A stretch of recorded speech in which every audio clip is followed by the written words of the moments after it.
Hello friends, puri சப்பாத்திக்கு நம்ம உருளைக்கிழங்கு கொண்டக்கடலை தான் வச்சு சாப்பிடுவோம். அதே மாதிரி சாப்பிடாம ஒரே மாதிரி சாப்பிடாம இந்த கார்ன் வச்சு இதே மாதிரி சமைச்சு சாப்பிடுங்க. இது வந்து நான் தாபா ஸ்டைலில் பண்ணியிருக்கேன். ரொம்ப டேஸ்ட்டாக இருக்கும். எல்லாருமே ட்ரை பண்ணுங்கள். இது வந்து கார்ன் வந்து இதே மாதிரி தான் மார்க்கெட்லலாம் நல்லாவே கிடைக்குது. ஸோ அதை நல்லா வேக வச்சுட்டு மறுபடியும் வடைச்சட்டியில் ஒரு ஸ்பூன் ஆயில் ஊற்றி இந்த கார்னையும் போட்டு ஒரு டம்ளர் தண்ணி ஊற்றி மறுபடியும் கொஞ்சம் கொதிக்க விடணும். உப்பு போட்டு இந்த மசாலாக்கெல்லாம் சேர்த்து தான் நான் உப்பு போடணும்.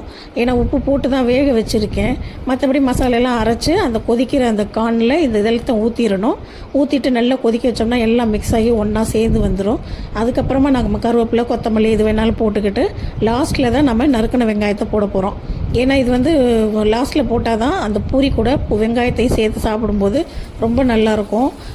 இது வந்து பட்டர் போட்டு செய்யலாம். பட்டர் போட்டு செஞ்சோம்னா நம்ம சப்பாத்தி கூட சாப்பிட்டுக்கலாம்.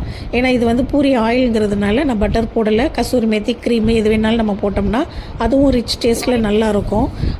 சாதாரணமாக நம்ம கார்ன் எப்படி சாப்பிட்றோம், சுண்டலாக சாப்பிட்றோம், சாட் ஐட்டமாக சாப்பிட்றோம், சீஸ் போட்டு சாப்பிட்றோம், இல்லை பாயில் பண்ணி அப்படியே கூட சாப்பிட்றோம். ஸோ ஒரே மாதிரி சாப்பிடாம இதே மாதிரி ட்ரை பண்ணுங்கள். பூரிக்கும் இது நல்ல மேட்சிங்காக இருக்கும். சப்பாத்திக்கும் ரொம்ப நல்லாயிருக்கும்.